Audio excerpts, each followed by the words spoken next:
Election আসতে পারে, পারে না? পারে কিনা?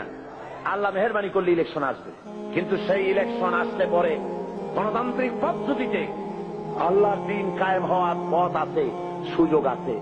যে কোনো আদর্শকে সফলতার শীর্ষে পৌঁছে দেওয়ার জন্য দুইটা পথ, একটা বিপ্লব আর একটা হলো গণতন্ত্র। বিপ্লবের পথ রক্ত পিচ্ছিল, আর গণতন্ত্রের পথ সহজ এবং সাবলীল। আমাদের দেশে গণতন্ত্রের পরিবেশ আছে, আছে না? গণতন্ত্রের পরিবেশ আছে।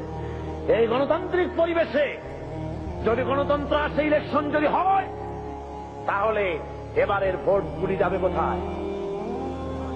কাদের কাছে যাবে? ধরে বলেন, ইসলামের কাদের কাছে দিবে? কিন্তু বসন্তের কোকিল আছে একরকমের। বসন্তের কোকিল চেনেন?